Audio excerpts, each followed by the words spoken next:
friends, welcome to Tarunayas. Today we will be discussing editorials from the Hindu of 10th of November 2022.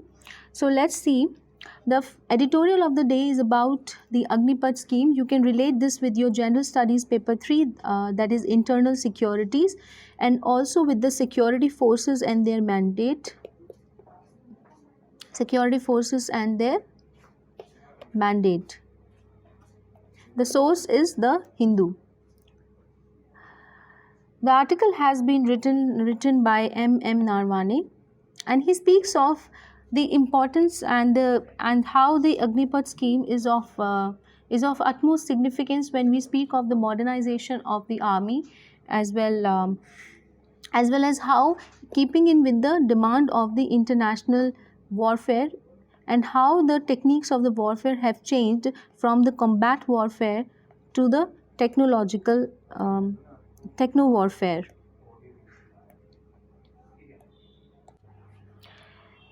So, according to the writer says that when the Agnipath scheme it was announced, there was a huge uproar, and such kind of protests were also seen. So, if you look at the trains, they were burned down, and many of the many of the aspirants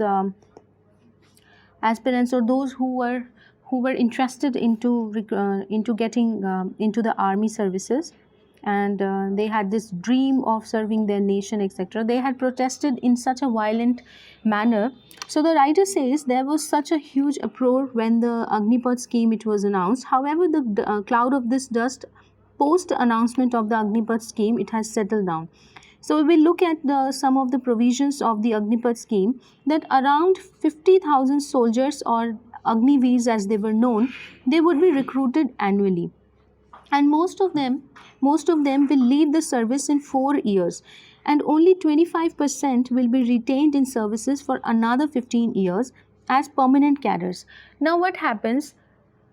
Suppose if 10,000 of people were recruited. Now this is just a general, in general I am saying, then only 25%, that means the one fourth of the people will go ahead and they will serve in the permanent commission, and three-fourth of the Agniveers, they are going to retire.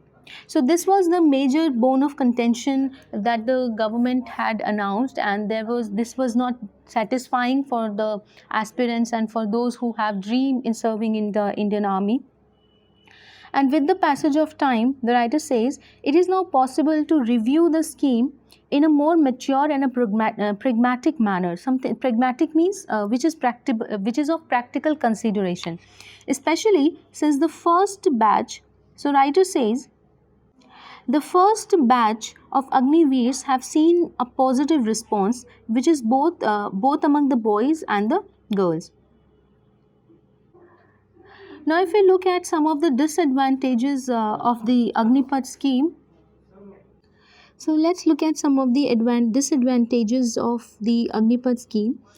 The first disadvantage that was counted according to the experts, it was the motivation. That the 3/4 of the people they will retire, and only 1/4 of the recruits or the Agniveers, they are going to be inducted into the permanent cadre. So there would not be any motivation left in the Agniveers to serve their country. So when the army personnel, they serve for a long time, so they are consistently they are motivated to serve their country, and even when there is a front war or the combat war, they are ready to sacrifice their life for the nation. So according to the expert, the Agnipath scheme and the way it has been formulated, it would provide less motivation to the people who would recruit. The experts also talked about the poor training, that in such a short span of time, how can they be trained properly so as to participate in the combat war and the front war, right?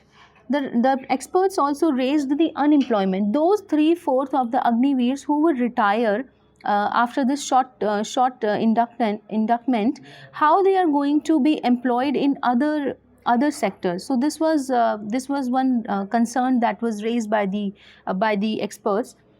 The experts also talked about the home guard treatment that could be given. You know, this home guard is actually one of the branch of the police, and it is not given its due importance. So the experts said that the Agniveers, they might be given this home guard treatment by those who have already been working and by those who are in the permanent commission in the Indian Army.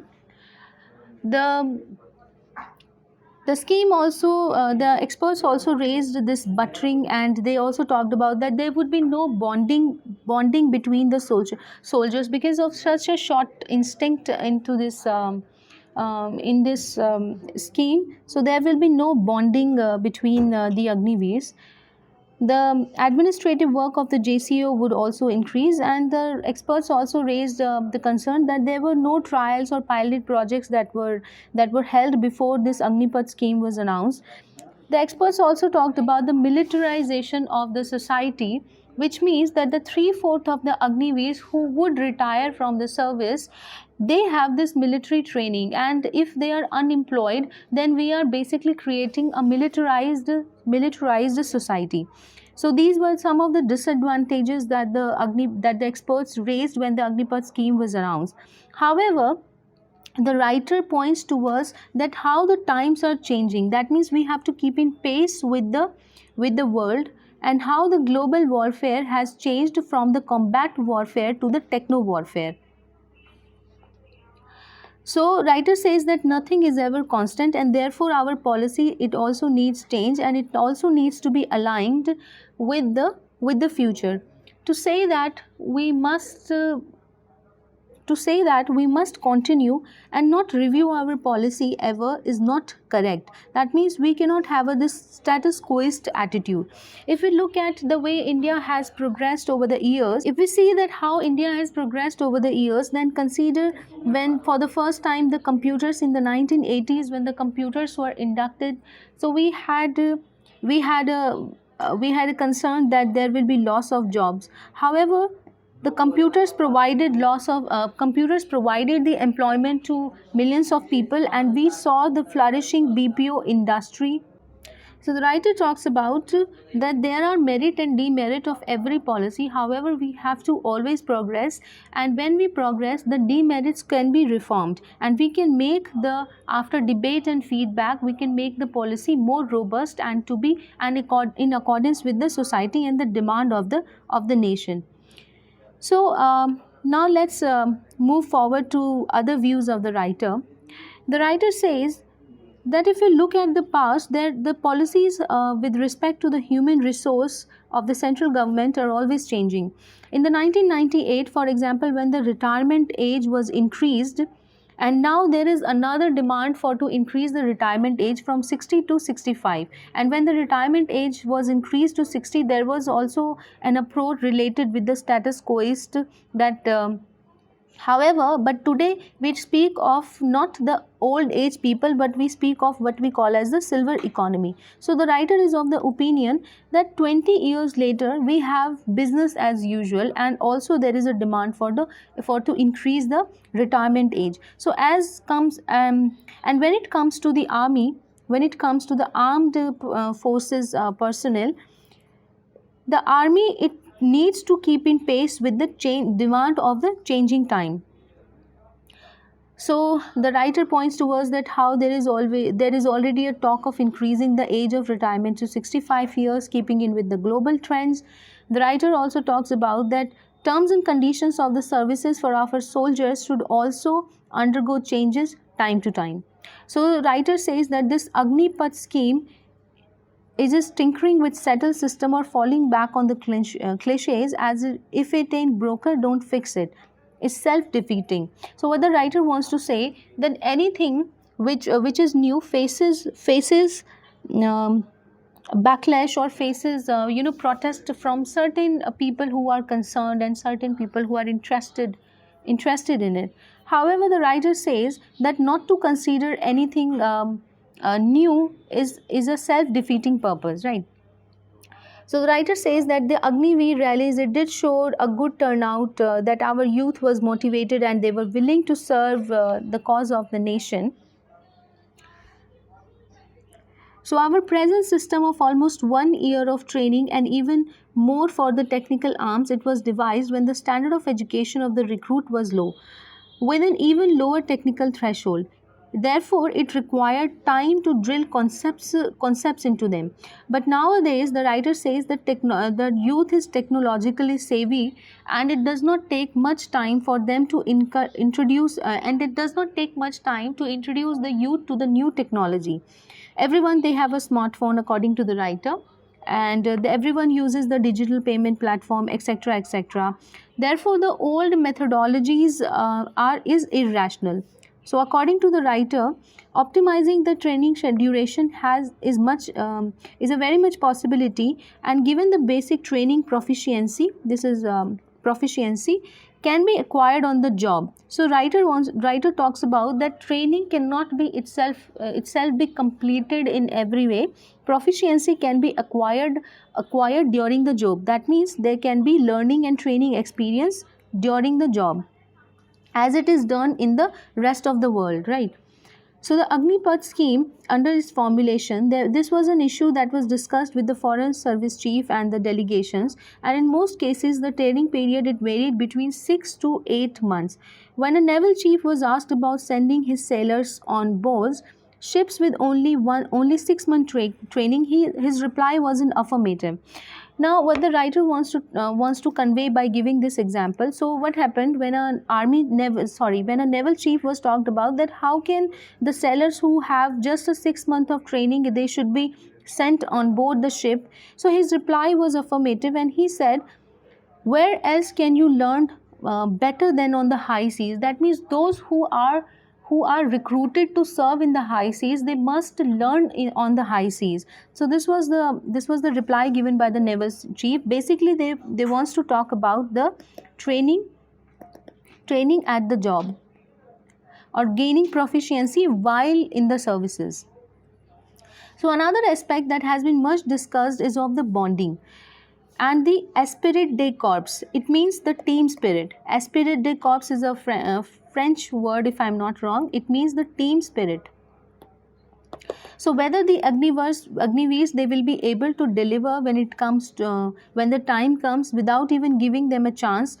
Without, the writer is of the opinion that why do we question the ability of a person? If the person wants to serve the country, he or she should be given the chance. And as far as this team spirit is concerned, the onus is on the unit, because the writer says that no unit in the army is good or bad, because all the personnel, they are eligible and they are able enough to serve in the army, provided they have a good commanding officer. So it all depends upon the commanding officer to inculcate the team spirit, keep their spirit high and well trained when it comes to combating and the warfare. So writer is of the opinion that in Indian army there is a saying that there is no good or bad units, there are only good officers and bad officers. So the writer says it completely depends upon the CO, that is commanding officer of that particular unit, that how well the unit performs when it comes to the warfare. So the definition of the officers can be expanding to include the superior good or the bad superiors. If the supervisory staff in a unit is good, they would make the Agniveers feel welcome, mold them and make them part of the team. Prior to the 1971 war, the writer gives this example. Recruits were inducted into units after a curtailed training period within months, and they were in the thick battle. So if we look at the history of our country, then post 1947, India has fought major wars with their two neighboring countries. The 1961 war with the China, that is the Indo-China war, and we have fought several wars with Pakistan. So whether it is the 1960s war and the 1971 war, that is Bangladesh Liberation War, and then the recent one is the 1999 Kargil War. So we have fought many wars, and before the 1971 war, the recruits in the army, they were given less training period, and however they were sent to the war in such dangerous situation. So the writer says that without giving chance to the Agniveers, we should not question their ability to serve in the armed forces. And writer is also of the opinion that the young soldiers, they have the more risk taking capabilities. So in the army every second is a risk. So but youth That means the girls and boys who are in the age of 19 years, 21 years, etc., they have more risk taking abilities. The writer gives the example of Subedar Major Yogendra Singh Yadav, who was awarded the Param Veer Chakra following his specific act of gallantry on July 4, 19 following his specific act of gallantry on July 4, 1999 in the Kargil conflict, and he survived despite many injuries. So this is a photograph of Subedar Major, the honorary major, left Yogendra Singh Yadav. So he was just 19 years old when he was awarded the Param Veer Chakra. So the writer wants to say that youth, they have more risk taking capabilities, they have more risk taking abilities, and they have the high spirit as compared to those who are long serving. The people who have long served in Indian armed forces, they have more experience, they have got more vision, and they have got more patience when it comes to dealing with the armed conflict. However, the spirit and the high note which is needed to fight the war is more in the youth. So, and the combination of the both would produce the good result, and it would strengthen our Indian armed forces and reduce the conflict that we may have or might have in the future with the neighboring countries. So while formulating the Agnipath scheme, the aspect of the lateral absorption in the Indian and the central armed police forces, state police, and even in other ministries has also been deliberated upon. So now what happens, the government of India is already of the opinion that the 3/4 of the Agniveers who are going to retire after serving in the short-term commission, they are to be recruited again in the central armed police forces, state police, and even in other ministries. So there is no issue of the employment of these 3/4 Agniveers, right? So the first lot of the Agniveers would be due, and to be remustered, it could be considered later. So the writer says that the government might have decided to announce this notification about recruiting the 3/4 of the Agniveers who are going to retire after the short-term commission. So the various ministries would not only have to identify the possible vacancies, but they also have to amend their respective service rules to include aspects such as enhanced age of induction, antedate benefits, and service rendered, and the like. Hopefully, the aspects of the pension and the medical cover which would be automatically addressed. Following the announcement of the possibility, there was a public outcry. Like I said in the beginning, that there was a huge outcry by the public when the Agnipath scheme was announced, and there was a and on the issue of the resettlement of the demobilized Agniveers, that means the 3/4 of the Agniveers who are going to retire. The Home Ministry and certain state governments straight away announced the 10% lateral induction. This was therefore not an afterthought, but it will certainly give urgency to the necessity of carrying out the necessary legally tenable and non-discriminatory revisions. A United Nations report says that India's population is amongst the youngest in the world. However, this demographic point is dividend only if it is disciplined and imbued with the nationalistic fervor. So the writer says that this Agnipath scheme is going to take advantage of the demography that we have, which is mostly young people or youth in the country. The youth after the military training would be disciplined, and we can enhance their productivity and also extract the productivity, and we can also harness their energy and their well trained and well behaved and disciplined ideology. This is the underlying philosophy of the Agnipath scheme, according to the writer, which will benefit the nation, armed forces, and the individual. All the new schemes, according to the writer, they all have teething troubles. This one will too have its fair share of the niggles. However, we cannot concede considering the Agnipath scheme without giving it a chance would be a self-defeating purpose, according to the writer. So the writer is of the opinion that a chance should be given to this Agnipath scheme. So as far as these crop up, there will be room for the mid-course correction. The writer says that if the issue arises, there will be mid-course correction, and even the Constitution of India, according to the writer, has been amended 105 times. So nothing is ever perfect. Even the Constitution of India has even the drafters of the Constitution of India had left the scope for its amendment, so as to keep in pace with the changing socio-economic dynamics of the country.